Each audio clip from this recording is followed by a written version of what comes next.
Udaipur files movie पर रोक लगा दी गई है और रोक लगाई है उस दिल्ली हाई कोर्ट ने जिसके जज यशवंत वर्मा के घर बोरे भर भर कर नोट मिले थे। नुपुर शर्मा की पोस्ट शेयर करने मात्र पर उदयपुर के कन्हैयालाल टेलर की हत्या करने वाले मोहम्मद गौश और मोहम्मद रियाज को ढेरों सबूत होने के बावजूद 3 साल में सजा मिलना तो दूर गवाहों की पेशी तक नहीं हुई है।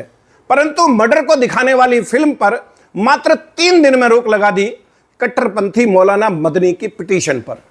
लोग कहने लग गए हैं देश में मोदी सरकार से ज्यादा ताकत कपिल सिब्बल, अभिषेक मनु सिंघवी और प्रशांत भूषण जैसे दलालों की है। सरकार बटला हाउस, ओखला और हल्द्वानी जैसे अनेक क्षेत्रों में बांग्लादेशी और रोहिंग्या घुसपैठियों के अवैध कब्जों पर बुलडोजर चलाती है, सुप्रीम कोर्ट रोक लगा देता है। सरकार वक्फ संशोधन विधेयक पारित करती है, सुप्रीम कोर्ट इन दलालों के कहने पर कानून पर रोक लगा देता है। सरकार कांवड़ यात्रा के मार्ग में दुकानों पर पट्टिका लगाने को कहती है, सुप्रीम कोर्ट रोक लगा देता है। सरकार अपराधियों और कट्टरपंथियों के खिलाफ बुलडोजर एक्शन शुरू करती है, सुप्रीम कोर्ट रोक लगा देता है। फर्जी गांधी राहुल को 2 साल की सजा मिलती है, सांसदी चली जाती है, सुप्रीम कोर्ट रोक लगा देता है। गुजरात दंगों के नाम पर दुनिया भर से करोड़ों रुपए का गबन करके उस रकम को डकार जाने वाली तीस्ता सीतलवाड़ की गिरफ्तारी तय होती है। सुप्रीम कोर्ट सिब्बल के कहने पर आधी रात को रोक लगा देता है। अपने कोर्ट ऑफिस में साथी महिला को जंगा पर बैठाकर ऑन कैमरा घृणित कर्म करते हुए उसे जज बनाने का लालच देने वाले सिंघवी जैसे गलीच का लाइसेंस कैंसिल करने की बजाय सुप्रीम कोर्ट उसकी गंदी वीडियो सोशल साइट से हटाने का आदेश देता है। मतलब चल क्या रहा है भाई इस देश में? सरकार का कोई रसूख मानता है कोर्ट या नहीं? आम इंसान की तो छोड़ो, एक वकील कोर्ट ऑफिसर होता है, कोर्ट साहब से कम पढ़ा लिखा नहीं होता। उनकी कोई वैल्यू है या नहीं साहब की नजर में? हिंदू की तो खैर कोई औकात है ही नहीं इनकी नजर में। देश के प्रधानमंत्री जिनकी लोकप्रियता वर्ल्ड लीडर की है, लगातार तीसरी बार चुनकर आए हैं, आवश्यकता से अधिक आदर सम्मान दे रहे हैं, वो भी नहीं पच रहा है जज साहब लोगों को।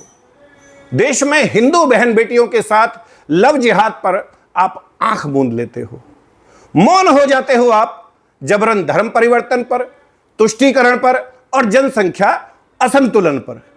बांग्लादेशी और रोहिंग्या घुसपैठियों पर सरकारी कार्रवाई शुरू होते ही आपकी छाती में दूध उतर आता है।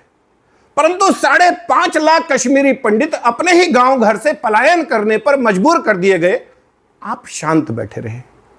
कोई इतना एक तरफा कैसे हो सकता है जज साहब? कैसे?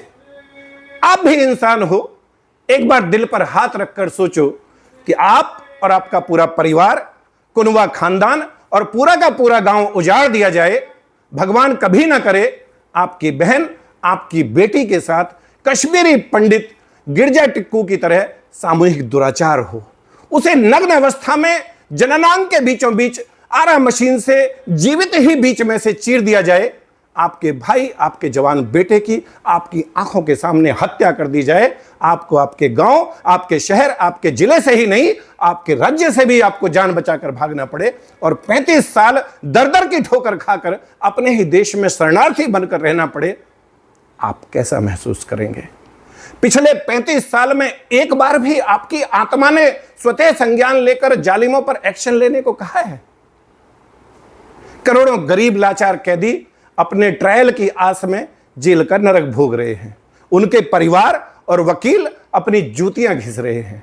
आपके पास सुनवाई का समय नहीं है, परंतु सिब्बल और सिंघवी जैसे धूर्त दलालों के अकूत धन के लालच में आप आतंकवादियों, भ्रष्टाचारियों और विशेष रूप से इस हिंदूवादी सरकार के विरोधियों के पक्ष में आधी रात कोर्ट बैठाने को तत्पर रहते हो।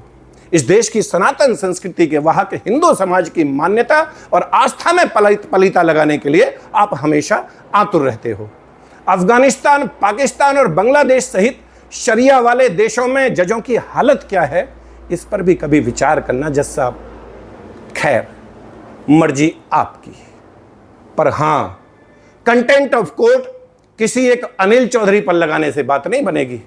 देश के बच्चे बच्चे की जुबान पर यह बात है, और अगर यकीन ना आए तो अपने किसी सगे वाले के बच्चों से पूछ लेना, वो बताएगा भारत की न्याय व्यवस्था कितनी सड़ चुकी है। वो बताएगा कि सब लोगों का मानना है कि भारत में अगर कोई विभाग सर्वाधिक भ्रष्ट है तो वो जुडिशरी है, और ये आपकी अवमानना नहीं, आपकी शाख बचाने की कोशिश है। अभी भी मौका है, बचा लीजिए अपना रसूख जज साहब। कॉलेजियम सिस्टम को कूड़ेदान में फेंक दीजिए। न्यायिक व्यवस्था में आमूलचूल परिवर्तन की आवश्यकता है। आप समझिए इस बात को, और फिर भी अगर लगे कि गंदगी को दूर करने की बजाय मुझ पर एक्शन लेना ज्यादा जरूरी है तो ठीक है। आखिर someone has to bell the cat. किसान का बेटा हूं, फौजी रहा हूं, शेष बचा भारत गजवाए हिंद की जद में ना आने पाए। जातिवाद से ऊपर उठकर तमाम हिंदू, सिख, जैन, बौद्ध एकजुट रहें। रोजाना 18 घंटे इस विषय पर काम करता हूं। कष्टों में रहने की आदत है, मर्जी आपकी। My number is 9310073539। Vande Mataram. Bharat माता की जय।